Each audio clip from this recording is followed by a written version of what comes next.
waan ajaa'ibaa kaleessa naquun namirraati yeroo hedduu naquun nama garuu isiniif yoon qodee waan irraa barattu jedhee yaada. Obboleessi kiyya dheengadda fagoorraa na bilbilee heloo haadha manaa kiyyatti akkanaaf qaraatuun barbaadaa naan jedhe.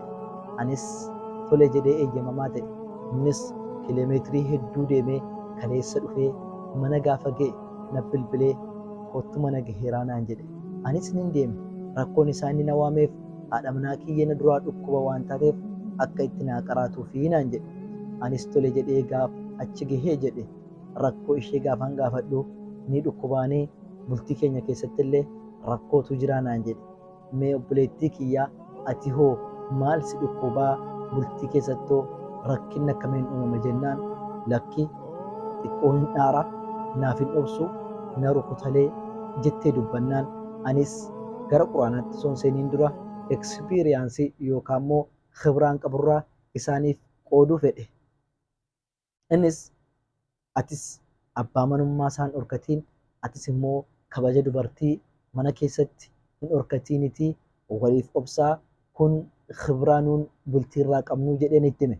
Garuu ka quraanaa laaboraatoorii quraanaa keessa galcheen boodeerra laalaa jedheen hayyee innaan jedhanii daqiiqaa muraasaan booddee ishee qara'uu jalqabee daqiiqaa 3 gan qara'e booddee haalli isheerraa mul'atu waan nagaa ta'eef abbaa manaa koottu jedhee ofitti buteen lamaan isaanii wal bira kaa'een itti qara'uudhaa jalqabe.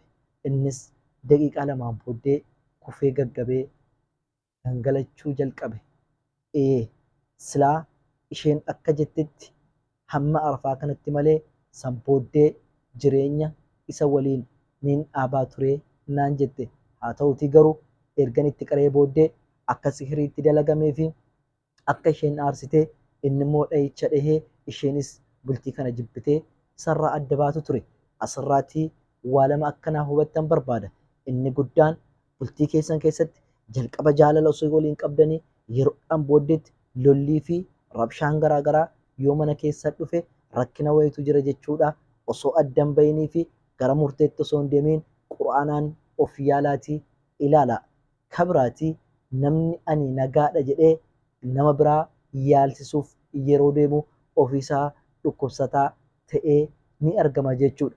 Irra caalaan ammoo kan isiniin jechuu barbaadu ana balleessaa osoo hin taane isatu yookaan ishee balleessa jechuu of keessaa kaasa.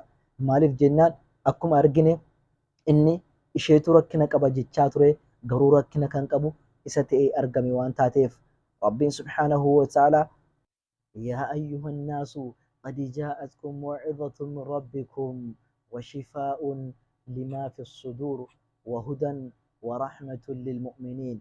Yaa ilma namaa jedha Rabbiin subhaanahu wa ta'ala dhugumaan gara keessanitti dhufeeti jira maw'izatun min rabbikum rabbii keessanirraati gorsaa wanti ta'e dhufee jira. Gorsa qofa osoo hin taane shifaa'un limaa fi suduur qur'aanni kun gorsaa keessanii fi qalbiidhaaf dawaadha jedhee Rabbiin subhaanahu wa ta'ala nutti hime jechuudha. Qur'aanni dawaa keenya waan taateef qur'aanaan ofaa yaallu isiniin jedha. Bultiin keessan bultii samara godhattu Rabbiin isiniif haa taasisu. Kan nageenyaaf kan gammachuu isiniin jedha.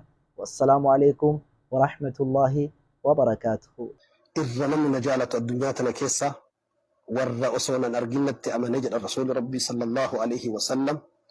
Guyyaa akhiraa zamanaa ummata kiyya keessaa ummata tokko dhufa jedhan osoo argaa tiyya qofaaf qabeenya maatii fi lubbuu teelle qabsiisi jedhanii nama san hunda qabsiisee anuma qofa arguu barbaadu jira jedha rasuuli rabbii sallallahu alaihi wasallam.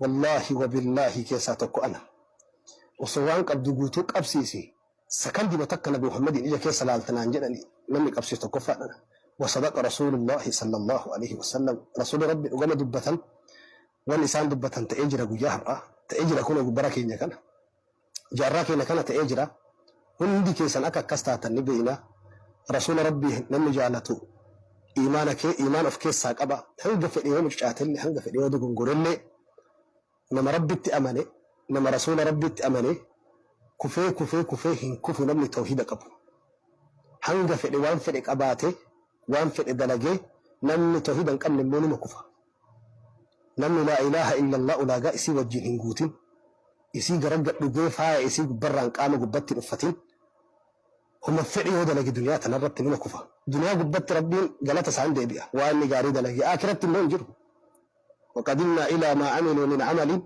فجعلناه هباء منثورا وان جرد لقى نقوتو لتك أبناء اوكي ببين فوتيقونا جدي ربي ورتوحيدا كمسون يو توهم جرات النو يو لا إله إلا الله ولا قائسي وجن قومس سنتي الرب الرسر من أتي خجيد السر مركا نفتي ولا قال لا إله إلا الله تكو إيمانا سدن كان أكا أهل السنة والجماعة أكا صحابان أمنتت أكا سلاف ندران اتي وليقلت كورف القابل وسيأتي أوفنتي قلبي الآن جنة أمنوا أفعل جنة دبتشو قامان هجنة قرسيسو سنين قوت تانان نم جنة هنسين هنجلو أمة محمد تات تانان أولاقا أمة محمد قوت تانان نم جنة هنسين هنجلو أمة محمد هند جنة سينا كما قال رسول الله صلى الله عليه وسلم كل أمتي يدخلون الجنة أمنك يهند جنة سينا إلا من أبى نم جنة سينا دي دينا ليه نم جنة دي دي جنة قالوا يا رسول الله ومن يأبى نم جنة دي دو كم وجه سابانا جاء من أطاعني لم يتولى نجد دخل الجنة جنة سينا ومن برانجي واسف ومن عصاني فقد أبى لم يتولى نجد شود دي كراكي يفعل لا دين جنة ما دي أنا دي دون جنة دي دون يا رسول ربي صلى الله عليه وسلم